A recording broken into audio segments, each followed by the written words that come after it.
Hello all of you.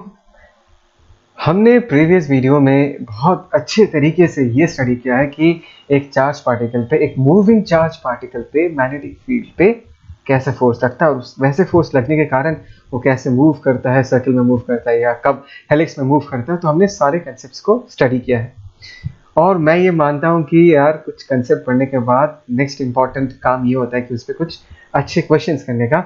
तो मैंने आज कुछ अलग अलग वैरायटी ऑफ क्वेश्चंस लेके आया है ताकि हमने जो सीखा है उसको हम अच्छे से रिवाइज कर लें। ठीक है, देखो let us start of with the first question. पहला क्वेश्चन क्या वो देखते हैं। पहला क्वेश्चन ऐसा है कि a stream of protons and neutrons in A vacuum chamber, ध्यान से सुनना, a stream of protons and neutrons in A vacuum chamber enters a uniform magnetic field. यहाँ पर पिक्चर भी बना के रखा है, देखो मैंने क्रॉस क्रॉस दे के रखा है। ये हो गया हमारा मैग्नेटिक फील्ड। ऐसे रीजन में कोई चार्ज, प्रोटॉन पहले केस में, सेकंड केस में कौन, न्यूट्रॉन एंटर करता है। ठीक है ना।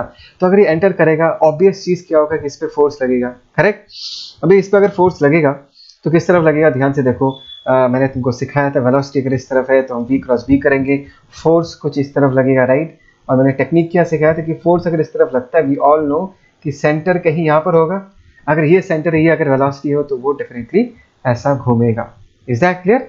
ये जो वेलोसिटी है, इस वेलोसिटी को लेके वो ऐसा कुछ घूमेगा इस सेंटर के about.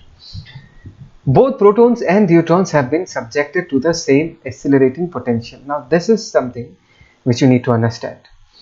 Both protons and neutrons have been subjected to the same accelerating potential, hence the kinetic energy of the particles are the same. Hence the kinetic energy of the particles are the same. चलो ये तो समझ में आता है कि दोनों का kinetic energy same है, लेकिन तुमने प्रोटॉन और न्यूट्रॉन को kinetic energy दिया कैसे, that is the important thing. तो मैंने यहाँ पर एक रॉ सा मॉडल बना के रखा है just for the sake of making you people understand कि लेट अस से कि यहाँ पर एक रीजन है जहाँ पर इलेक्ट्रिक फील्ड लाइन्स है। और हमेशा याद रखना, मैंने भी बहुत बार बोला है कि जहाँ पर इलेक्ट्रिक फील्ड लाइन है वहाँ पर एक पोटेंशियल डिफरेंस होगा, because potential difference is nothing but the work done by electric field. And electric field lines जिस तरफ पॉइंट करता है उसी तरफ पोटेंशियल ड्रॉप होता है।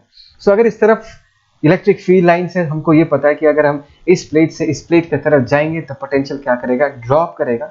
एंड लेट अस से कितना ड्रॉप कर रहा है, v अमाउंट से ड्रॉप कर रहा है। करेक्ट। कितना पोटेंशियल ड्रॉप किया, v अमाउंट से ड्रॉप किया। इसका मतलब क्या, ये बताओ। इसका मतलब ये है कि यहां से अगर मैं एक +1 कूलम चार्ज को छोड़ूं, जब ये +1 कूलम फाइनली इस प्लेट से इस प्लेट तक पहुंचेगा, उसका पोटेंशियल एनर्जी कितना डिक्रीज हो जाएगा, v अमाउंट से डिक्रीज हो जाएगा। याद है ना ये चीज। तो अभी अगर हमने q चार्ज को छोड़ा इस प्लेट के सामने से, and if this q charge travels along the direction of electric field, इसका पोटेंशियल एनर्जी कितना डिक्रीज हो जाएगा। और इसका लॉजिक क्या है, एक कॉलम जाता तो v अमाउंट से डिक्रीज करेगा, q कॉलम जाएगा तो कितना डिक्रीज करेगा, qv। Very very simple. Is that clear. तो qv amount of potential energy decrease हो जाएगा। एंड इट इज ऑब्वियस ये जो पोटेंशियल एनर्जी डिक्रीज हुआ है वो किस फॉर्म में कन्वर्ट हो जाएगा, it will be converted into kinetic energy because it is obvious electric field q charge पे धक्का देगा, q charge इधर ट्रैवल करेगा, जितना इधर ट्रैवल करेगा इलेक्ट्रिक फील्ड उतना काम करेगा, धक्का देगा, उसका वेलोसिटी क्या होगा, इंक्रीज होते जाएगा by virtue of the decrease in potential energy। तुमने क्या लिखा, कितना डिक्रीज हुआ, qv, और पूरा का पूरा क्या हो गया, काइनेटिक एनर्जी में कन्वर्ट हो गया, that is half mv² that is equal to k। और यहाँ पर क्या बोला गया है, यहाँ पर ये बोला गया है कि दोनों का काइनेटिक एनर्जी k क्या है, दोनों का काइनेटिक एनर्जी यहाँ पर सेम बोला गया है। देखो ये कंसेप्ट हमको इस प्रॉब्लम में नहीं चाहिए, लेकिन अगर तुमको पूरा क्वेश्चन को सॉल्व करना है तो उसकी हर एक चीज़ों को अच्छे से समझना है यार। एक क्वेश्चन को सॉल्व करना is not the main motive, question को समझना इज द मेन मोटिव, ताकि तुम सारे एस्पेक्ट्स को अच्छे से समझो। इमेजिन करना बहुत ज़रूरी है कि एक्चुअली क्या हो रहा है। कभी भी फॉर्मूला के पीछे नहीं भागना। फिजिक्स में अगर फॉर्मूला के पीछे भागोगे क्वेश्चन पढ़ने के साथ साथ कि कौन सा फॉर्मूला यूज़ करना है, तब तो कभी भी अच्छा फिजिक्स नहीं कर पाओगे। हमेशा सिचुएशन को विजुलाइज करने की कोशिश करो।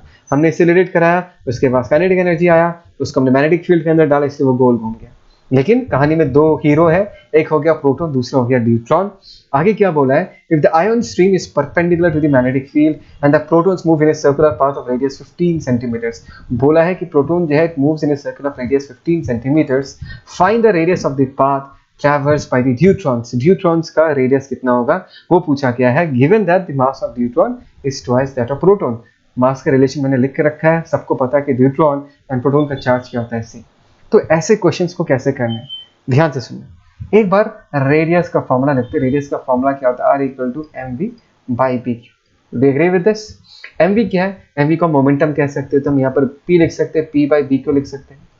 मोमेंटम और काइनेटिक एनर्जी का रिलेशन क्या है? k is equal to what? p square by 2m, and p के जगह हम लोग क्या लिख सकते हैं? That is root over of 2mk।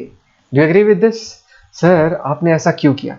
अरे यार मैंने ऐसा इसलिए किया बिकॉज क्वेश्चन में देखो क्लियरली मेंशन्ड है, काइनेटिक एनर्जी को लेकर कमेंट किया गया है, वेलोसिटी को लेकर कमेंट नहीं किया गया है, तो हमने इस फॉर्मूला को काइनेटिक एनर्जी के फॉर्म में एक्सप्रेस कर देंगे ताकि हमारा कैलकुलेशन जो प्रोसेस है वो आसान हो जाए।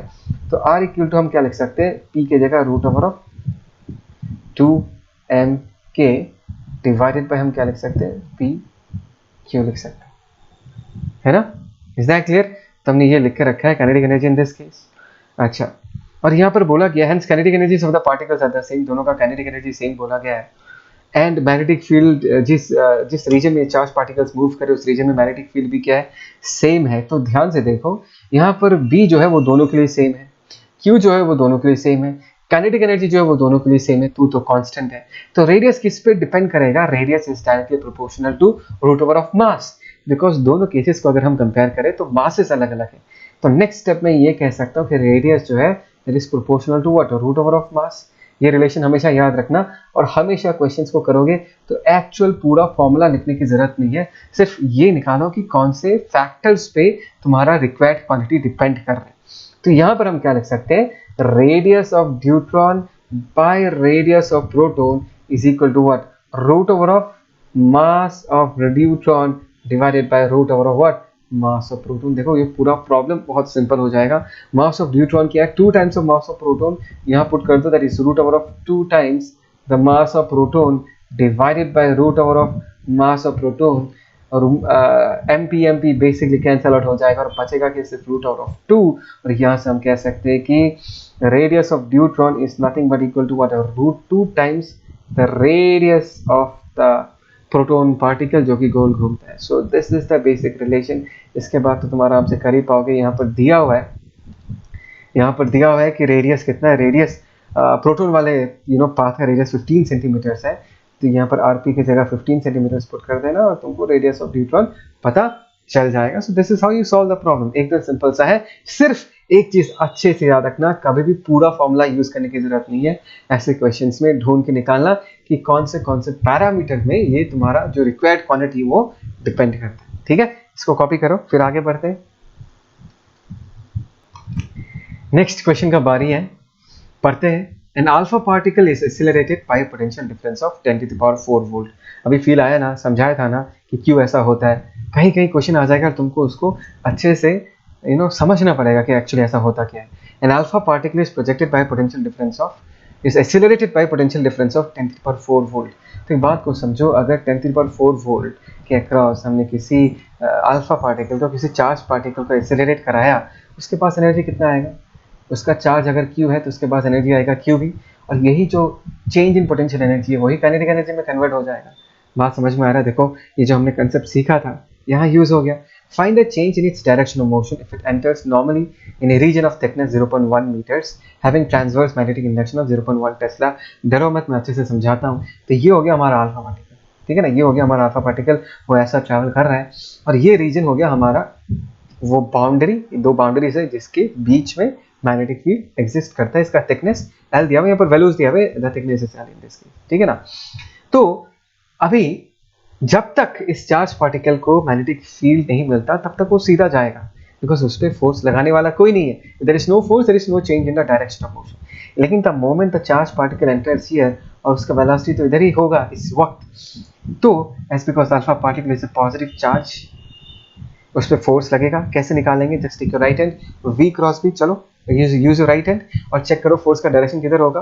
तो V क्रॉस B अगर करेंगे तो थंब ऊपर की तरफ पॉइंट हो रहा होगा, मतलब इस पे जो फोर्स लग रहा होगा, the force basically will be pointing somewhere along this direction. ठीक, तो अगर फोर्स यहाँ पर पॉइंट कर रहा है, ट्राई टू अंडरस्टैंड, फोर्स अगर यहाँ पर पॉइंट कर रहा है, कैसे पाथ में घूमेगा, वो निकालने के लिए जो टेक्निक हमने सिखाया था वो ऐसा कि फोर्स अगर इधर है दैट मींस डेफिनेटली सेंटर कहीं यहाँ पर होगा, और इसी को सेंटर मान के ये चार्ज पार्टिकल क्या करेगा? चक्कर मारेगा। ध्यान से देखो, ये सेंटर है, इसी को सेंटर मान के ये चक्कर मार रहा है। कब तक? जब तक उस पर मैग्नेटिक फोर्स लगेगा। मैंने बताया था मैग्नेटिक फोर्स ऐसा एक फोर्स है जो कि सेंट्रीपिटल फोर्स का काम करता है। सेंट्रीपिटल फोर्स वेलोसिटी के मैग्नीट्यूड को नहीं बदलता, वेलोसिटी के डायरेक्शन को बदलता है। इसको घुमाया किसने है? इसको घुमाया ये मैग्नेटिक फोर्स नहीं है जो कि सेंट्रीपिटल फोर्स का काम कर रहा है। तो घुमा घुमा के यहाँ तक पहुंचा है, ठीक है। लेकिन यहाँ पहुंचने के बाद कहानी बदल जाता है। देखो वेलोसिटी भी ही रहेगा, वो चेंज नहीं होगा, बिकॉज वेलोसिटी के मैग्नीट्यूड में कोई चेंज नहीं आएगा। बिकॉज जब वो चार्ज पार्टिकल यहाँ पर पहुंचेगा, उसको घुमाने के लिए जो मैग्नेटिक फोर्स था वो वैनिश हो जाएगा, बिकॉज इसके बाद और कोई मैग्नेटिक फील्ड है नहीं। तो यहाँ से वो सीधा ऐसे निकल के चला जाएगा। बात समझ आ रहा है मैं क्या कह रहा हूँ? तो यहाँ पर पूछा है कि find the change in its direction of motion, मतलब कितना वो डेविएट किया है। चेंज इन इट्स डायरेक्शन मतलब सीधा सीधा बोलूँ तो किसी क्वेश्चन में तुमको ये बोल देगा इसका डेविएशन कितना, वो बताओ। डेविएशन मतलब क्या है यार? अगर तुम इंजीनियर बनने चालू, मतलब you want to become an engineer और a doctor, right? And finally if you end up becoming a nurse for example, so this is a deviation in your career path, right? That means तुम उसको major कैसे करोगे? तुम कौन से रास्ते को फॉलो करना चाहते थे और फाइनली तुमने कौन सा रास्ता फॉलो किया, ठीक है ना? दैट मीन्स द इंटेंडेड रास्ता and the actual path that you follow. तो ध्यान से देखो, जब ये चार्ज पार्टिकल एंटर किया था, इसके इंटेंशन था हॉरिजॉन्टली ट्रैवल करना, लेकिन ये फाइनली इस डायरेक्शन में ट्रैवल करता है। By the time it moves through the magnetic field, इसके लाइफ में कुछ चेंजेस आया, कुछ इफेक्ट आया जिसके कारण ये बेंड हो गया। तो अगर मैं चार्ज पार्टिकल को पूछूं, पार्टिकल ये बताओ तुम कहाँ जाना चाहते हो, कहाँ जाना चाहते थे, तो ये बोलेगा सर मैं तो हॉरिजॉन्टली ट्रैवल करना चाहता था, इस तरफ जाना चाहता था। This is the intended direction. Intended मतलब या इंटेंशन मेरा इस तरफ जाने का था, लेकिन एक्चुअली मैं इस तरफ चला गया। दैट मीन्स तुम कितना डेविएट हुए। तो डेविएशन मेजर करने के लिए हम ये थीटा एंगल मेजर करके बताएंगे कि थीटा जितना है उतना डेविएशन है, थीटा जितना बड़ा होगा उतना बड़ा डेविएशन होगा। बात समझ में आ रहा है? तो अगर चेंज इन डायरेक्शन पूछे या डेविएशन पूछे तो हम हमेशा क्या निकालेंगे? थीटा निकालेंगे, ठीक है? ओके फाइन, बढ़िया है, समझ में आया। ये सेंटर समझा दिया। लेटर से सेंटर से इस पॉइंट तक का डिस्टेंस रेडियस होगा, ये भी आर होगा, ये theta is the angle of deviation. अभी हमको थीटा का वैल्यू निकालना है। ध्यान से देखो, अगर ये थीटा है तो इस एंगल को हम क्या कह सकते हैं? This angle will be called as what? 90 minus theta, because ये पूरा 90 डिग्री बन रहा है, करेक्ट? अच्छा, ये 90 माइनस थीटा है। ध्यान से देखो, ये हो गया रेडियस, ये हो गया velocity which is along the tangent to the circle. तो ये दोनों लाइंस भी क्या बना रहा है? 90 डिग्री बना रहा है। तो ये एंगल अगर 90 माइनस थीटा है तो इस एंगल को क्या होना पड़ेगा? थीटा होना पड़ेगा। ये थीटा है तो ये भी क्या होगा? ये भी थीटा ही होगा, because they are alternate angles. Is that clear? तो अभी हम क्या करेंगे? जैसे this is x O P Q, just focus on the triangle O P Q, ठीक है ना? ट्राइंगल ओ पी क्यू पे थोड़ा फोकस करते हैं। Let's talk about triangle O P Q. This is right angle triangle. हमको theta निकालना है। हमको ये डिस्टेंस एल पता है, बिकॉज ये एल है, ये एल दिया हुआ है। रेडियस आर हमको पता है, थीटा निकालना है। श्योर, मतलब स्ट्रेट फॉरवर्ड प्रॉब्लम है। Let us find out the value of what? Sine theta. Sine theta कितना होगा? परपेंडिकुलर बाय हाइपोटेन्यूज, मतलब हम क्या लिख सकते हैं? एल बाय आर लिख सकते हैं, ठीक है ना? एल तो दिया हुआ, रेडियस हमको निकालना है। अच्छा, रेडियस हम कैसे निकाले? रेडियस का फॉर्मूला याद है ना? हमने क्या लिखा था? That is M V by B Q. और हमने जस्ट इसके पहले वाले प्रॉब्लम में एम वी की जगह क्या लिख दिया था? Root over of 2m k divided by B Q. ये सारे ये फॉर्म्स जो है बहुत यूजफुल फॉर्म्स है। देखो, मैंने रेडियस को एक बार इस फॉर्म में एक्सप्रेस किया, एक बार इस फॉर्म में एक्सप्रेस किया। याद रखने की जरूरत नहीं है, लेकिन कैसे करते हैं यार, वो याद रखना है तुमको। तो काइनेटिक एनर्जी की जगह हम लोग क्या लिख सकते हैं? ध्यान से देखो, काइनेटिक एनर्जी की जगह हम लोग लिख सकते हैं 2m, यहाँ पर हम क्या लिख सकते हैं? रेडियस qv डिवाइडेड बाय हम क्या लिख सकते हैं? bq लिख सकते हैं, ठीक है? तो इसको अगर हम सजा के लिखें तो क्या लिखेंगे? 1/b, और यहाँ पर क्या बचेगा? Root over of 2m। ये कैपिटल V क्या है? ये कैपिटल V है भाई साहब, ये पोटेंशियल डिफरेंस है। ये पोटेंशियल डिफरेंस है, डिवाइडेड बाय नीचे क्या आ जाएगा? Q आ जाएगा। ध्यान से देखो, मास दिया हुआ है, पोटेंशियल डिफरेंस V दिया हुआ है, चार्ज पता है तुमको, आराम से निकाल सकते हो, राइट? तो sine theta L by R, यहाँ पर एल का वैल्यू तो दिया हुआ है, एल पुट कर दो, एंड रेडियस आर की जगह हम ये वैल्यू पुट कर सकते हैं। तो हम ये क्या लिखेंगे? यहाँ पर नीचे आ जाएगा दिस इज 2mv, ऊपर एक b चला जाएगा, ऊपर क्या आ जाएगा? रूट ओवर ऑफ q, ठीक है? फिर इसमें वैल्यूज पुट करके तुम आराम से निकाल सकते हो। It's very very simple. I hope सो तुमको ये क्वेश्चन समझ में आया। कॉपी करके रखो, ठीक है? नेक्स्ट क्वेश्चन, ये जो तुमको स्क्रीन में दिख रहा है बहुत बेसिक सा क्वेश्चन है। बट लोग सिंपल सिंपल क्वेश्चंस भी एग्जाम में गलत करके आ जाते हैं। क्वेश्चन ऐसा है कि चार्ज पार्टिकल है एक्सेलरेशन, एक्सेलरेशन दिया हुआ है, बढ़िया है, एक्सेलरेशन दिया हुआ है ना, 2i cap plus x J cap, magnetic field B का वैल्यू भी दिया हुआ है, find the value of x, x का वैल्यू पूछा गया, कैसे करोगे ये बताओ, थोड़ा सोचो। देखो ए वेक्टर दिया हुआ है, मैग्नेटिक फील्ड दिया हुआ है, और मैंने तुमको कितना बार कहा है कि जो फोर्स वेक्टर होता है that is actually equal to what, q into v vector cross b vector, है ना। As because v cross b का रिजल्ट f वेक्टर है, तो मैं कह सकता हूँ कि जो f वेक्टर होगा that will be perpendicular to b vector, और f का ही बच्चा एक्सीलरेशन होता है, तो acceleration also will be perpendicular to what, magnetic field. तो अगर दो वेक्टर एक दूसरे से परपेंडिकुलर होते हैं, उन दोनों का क्या, कुछ आया दिमाग में, डॉट प्रोडक्ट क्या होता है, जीरो होता है, बस कर दो, सिंपल सा है। A vector dot B vector should be equal to what, zero. A की जगह हम लोग क्या लिख सकते हैं, this is 2i cap plus यहाँ पर हम क्या लिख सकते हैं कि X J cap, dot B क्या लिख सकते हैं, minus 3i cap plus 2j cap minus 4k cap that is equal to zero.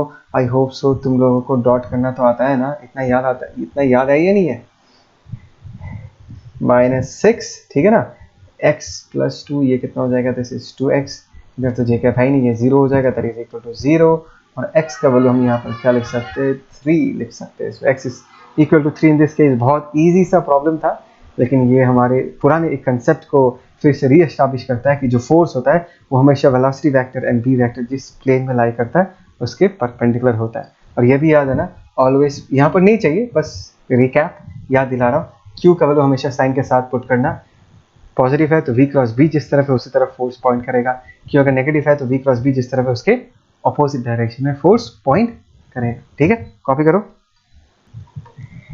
ये एक थोड़ा अलग सा क्वेश्चन है, इसमें तुमको फिर से बहुत अच्छा सा एक विजुअलाइजेशन चाहिए। क्वेश्चन पढ़ते हैं, the positive charge particle of charge q mass m enters into uniform magnetic field, दिख रहा है, ये एक चार्ज है, चलो q चार्ज है जिसका मास m है और वो v वेलोसिटी से, ये हो गया बाउंड्री, और इस रीजन में हमारा क्या है, मैग्नेटिक फील्ड है, इसको एंटर करता है थीटा एंगल बना के।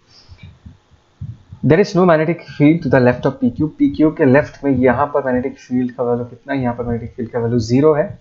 There is no magnetic field to the left of PQ, find the time spent, distance travel in the magnetic field, impulse of magnetic force.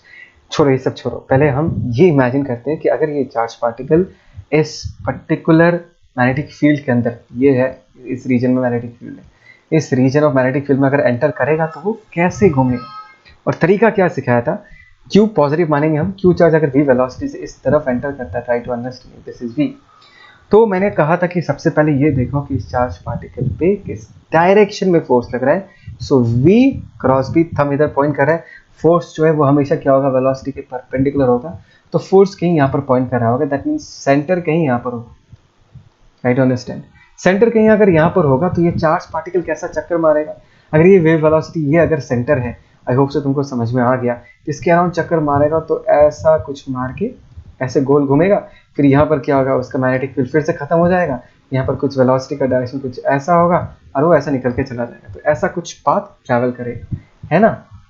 अच्छा ये डायग्राम तो मैंने बहुत गंदे से बनाया, यहाँ पर एक बढ़िया सा डायग्राम, यही डायग्राम है, आई होप सो तुमको समझ में आया कि हमने ये कैसे विजुलाइज किया, ये कैसे इमेजिन किया कि चार्ज पार्टिकल कैसे मूव करता है। स्टेप 1 चार्ज पॉजिटिव है, ये नेगेटिव है, उसको देखो। स्टेप 2 फोर्स निकालो। स्टेप 3 फोर्स जिस तरफ पॉइंट करता है वहीं पर ही हमारा टेंटेटिव सेंटर है। स्टेप 4 पता नहीं स्टेप 4 या स्टेप 5 है, जो भी है, नेक्स्ट स्टेप में क्या है, वेलोसिटी देखो, सेंटर देखो और घुमा दो, ठीक है। तो ऐसा कुछ सीन है, देखो ये दिख रहा है, यहाँ से एंटर किया फिर गोल घूम के यहाँ से निकल गया, करेक्ट। अच्छा ये अगर थीटा एंगल पे एंटर करेगा, try to understand this thing, ये अगर थीटा एंगल पे एंटर करेगा,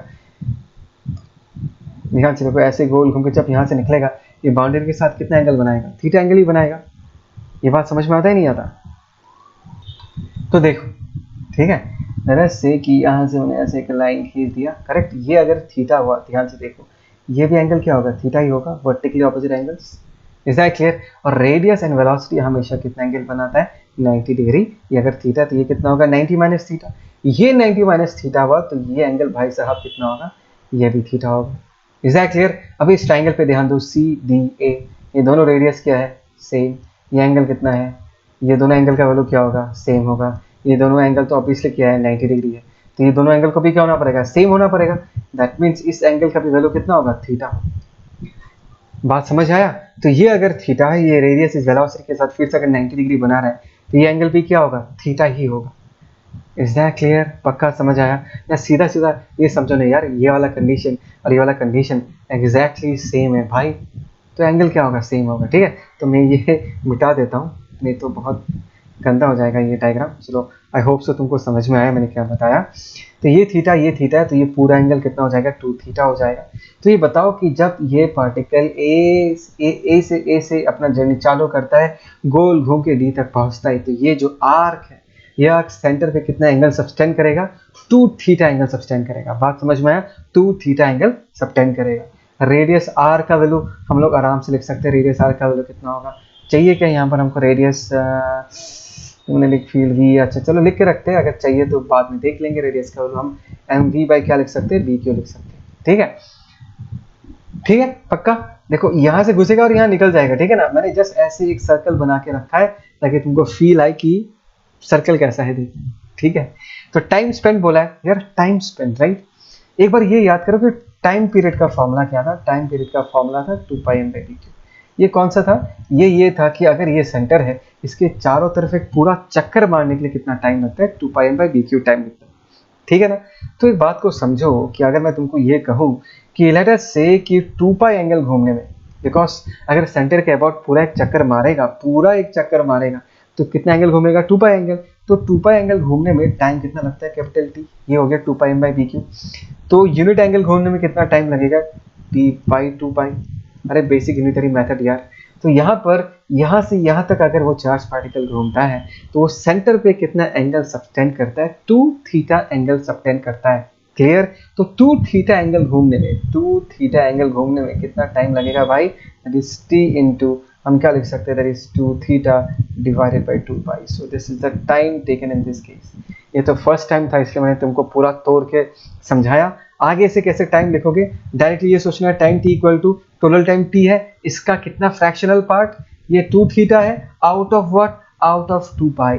बात समझ आया? So this much fractional part of T, T is 2 pi M by B Q, ऐसे करके लिख सकते हैं। तो अगर हम यहाँ पर वैल्यूज पुट करते हैं, टी की जगह हम क्या पुट कर देंगे? This is 2 pi M by B Q, and यहाँ पर हम क्या लिख सकते हैं? That is 2 theta divided by what? 2 pi. ये 2 पाई को मार देगा और यहाँ पर कितना बचेगा? ध्यान से देखो, that is 2 theta M divided by what? Divided by b. Is that clear? So this is the time taken, time spent in the region of magnetic field. हमेशा याद रखना इस चीज को। ओके, नेक्स्ट तुमको क्या पूछा है? Distance travelled in the magnetic field, मतलब एडी का लेंथ पूछा है। And we all know the formula that angle equal to what? R by radius. चलो मैं यहाँ पर लिखता हूँ, दैट इज से angle in this case is equal to what? R by radius.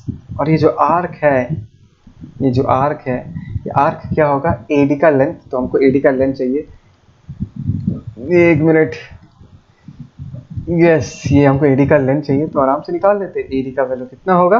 AD का वैल्यू होगा रेडियस इंटू एंगल। रेडियस हो गया आर, और ये एंगल कितना होगा भाई साहब? बिकॉज ये आर सेंटर पे कितना एंगल सब्सटेंड किया? 2 थीटा। तो आर इंटू हम क्या लिख सकते हैं? 2 थीटा लिख सकते हैं। एंड रेडियस की जगह हम लोग क्या लिख सकते हैं? M V divided by B Q into हम क्या लिख सकते हैं? This is 2 theta. तो इसको हम अच्छे से लिखे 2 M V theta divided by what? Divided by bq. Is that clear? So this is basically the distance traveled in the magnetic field. I hope so तुमको ये समझ में आया। पक्का? क्लियर? ओके, इस चीज को अच्छे से लिख के रखो, फिर हम आगे बढ़ते हैं। Let's move ahead. थोड़ा ऊपर लेके जाना पड़ेगा। लास्ट में क्या पूछा? Impulse of magnetic force. तो चलो इम्पल्स ऑफ मैग्नेटिक फोर्स देखते हैं। इस डायग्राम को थोड़ा बड़ा कर देता हूँ। ठीक है, इम्पल्स तो निकाल ही सकते हैं यार। Initial momentum, final minus initial momentum को ही हम इम्पल्स कहते हैं। ये बस जल्दी जल्दी इसको निपटा लेते हैं। देखो वेलोसिटी अगर इस तरफ है, this is the direction of velocity. ध्यान से देखो, वैसे दिस इज एक्स एक्सिस, इसको हमने वाई एक्सिस मान लिया। वेलोसिटी को ना कंपोनेंट फॉर्म में एक्सप्रेस करेंगे। ये अगर v है, मैंने बताया था कि ये एंगल क्या होगा? ये थीटा, तो ये भी थीटा होगा। ये कंपोनेंट कितना होगा? v cos थीटा, और ये कंपोनेंट क्या होगा? This is v sin theta. Similarly अगर ये v है तो ये वाला कंपोनेंट कितना होगा? This is v cos theta, और ये वाला कंपोनेंट क्या होगा? This is v sin theta. तो अभी अगर हम मोमेंट इनिशियल वेलोसिटी लिखना चाहे, let us right initial velocity vi। In this case initial velocity क्या होगा? साइन के साथ अगर लिखना चाहे तो v cos theta is pointing along positive x axis, तो this is v cos theta I cap plus and V sine theta is pointing along positive Y axis, इसको हम क्या लिख सकते हैं, this is V sine theta J cap. हो गया initial velocity. Final velocity vector क्या होगा, final velocity vector is equal to in this case v cos theta, अच्छा x वाला देखते हैं, v sin theta is basically opposite to x axis, तो यहाँ पर हम क्या लिख सकते हैं, in this case minus v sin theta, okay minus v sin theta, यहाँ पर क्या लिख सकते हैं आई कैप प्लस, यहाँ पर हम क्या लिख सकते हैं आई कैप की जगह यस, एंड वाई कैप की जगह हम लोग क्या लिख सकते हैं v cos थीटा, यहाँ पर हम क्या लिख सकते हैं जे कैप। समझ में आया पक्का? यार एक छोटा सा हमने गड़बड़ कर दिया, मैंने गलती से कंपोनेंट गलत लिख दिया, इसको थोड़ा सा ठीक करना पड़ेगा, ठीक है, बिकॉज ये थीटा है तो इसको क्या लिखना चाहिए था v cos थीटा, एक सिली मिस्टेक हो गया, this is v sin theta, ठीक है ना, सो this is v cos theta, this is v sin theta. थोड़ा सा इस एक्सप्रेशन को चेंज कर देते हैं, यहाँ पर मैं इसको मिटा देता हूँ, है ना, इसको मिटा देता हूँ, vi की जगह हम लोग क्या लिख सकते हैं in this case, that is v, एक minute, that is v sin theta I cap, और यहाँ पर हम क्या लिख सकते हैं, that is v cos theta J cap plus v cos theta J cap, ठीक है ना।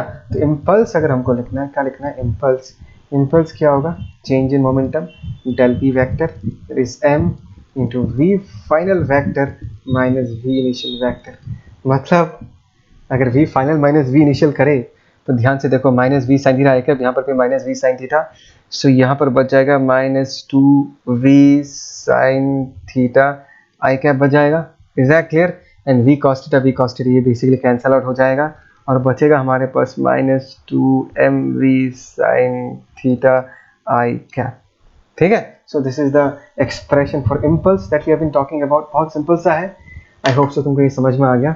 इसको अभी अच्छे से कॉपी करके रखो, है ना, इसको अच्छे से कॉपी करके रखो, चलो मैं थोड़ा सा अरेंज करके देता हूँ, yes yes yes yes yes yes, तो इसको अच्छे से पॉज करके कॉपी करके रखो, ठीक है।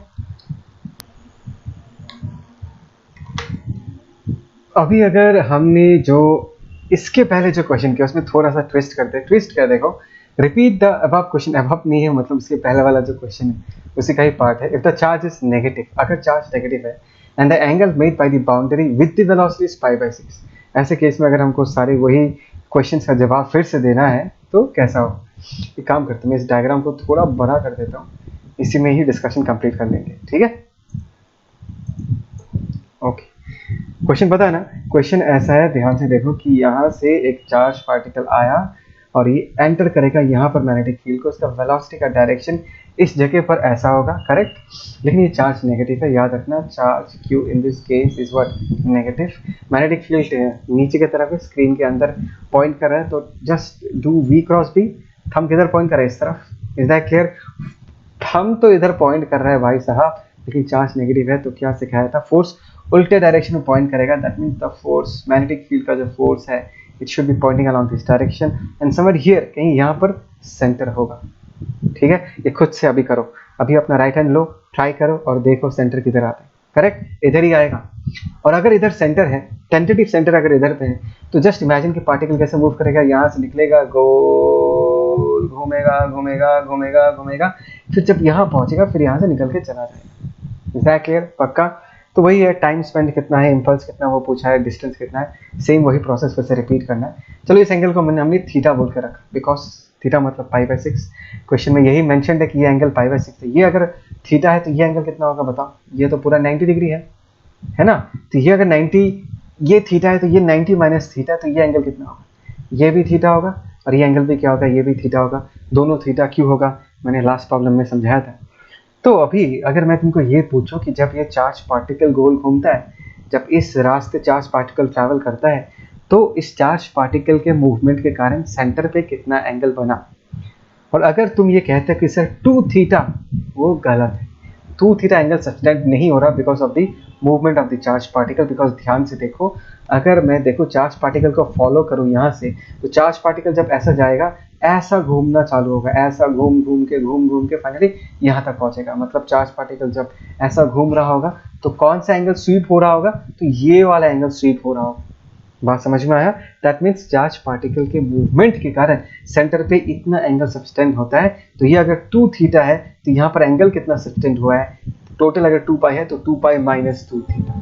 ये बात समझ में आया? तो चार्ज पार्टिकल के मूवमेंट के कारण जो आर्क बनता है उस सेंटर पे कितना एंगल सब्सटेंड किया है, 2 पाई माइनस 2 थीटा। बस यही चीज तुमको मैं सिखाना चाहता हूँ कि गलती नहीं करना, ध्यान से देखना है। चार्ज पार्टिकल अगर ऐसा घूमेगा तो ये वाला एंगल सब्सटेंड हो रहा है। Is that clear? तो अभी अगर हमको टाइम निकालना है तो मैं ये सब चीजें बता चुका हूँ। टाइम कितना होगा, टोटल टाइम t अगर है, इसका कितना पोर्शन, एंगल कितना सब्सटेंड हो रहा है, that is 2 pi minus 2 theta out of total angle कितना है 2 पाई।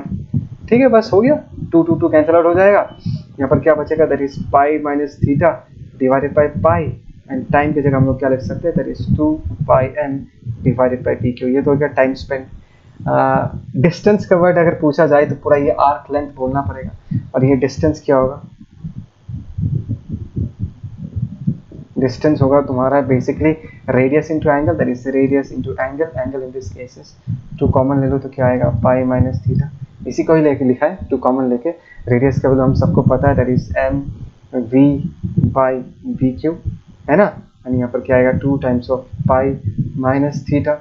इम्पल्स भी पूछा जाएगा तो इम्पल्स में कर नहीं रहा, तुम लोग आराम से निकाल सकते हो।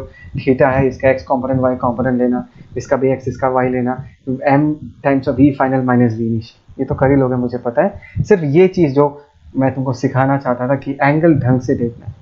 ठीक है, बस इतना ही कुछ चीज़ें तुमको बताना था। आई होप सो कि आज का डिस्कशन यू हैव एंजॉयड। सारे क्वेश्चंस को अच्छे से कॉपी करके रखना, खुद समझ के करना, सिचुएशन को विजुलाइज करने का कोशिश करना। फोर्स का डायरेक्शन v क्रॉस v कैसे होगा उस पर ध्यान देना, सेंटर किधर है उस पर ध्यान देना, सर्कल कैसा बनेगा उस पर ध्यान देना, इन सारी चीज़ों पे अच्छे से ध्यान देना। सो साइनिंग ऑफ टुडे, बस इतना ही। Take care, let's meet in the next video. Okay, bye.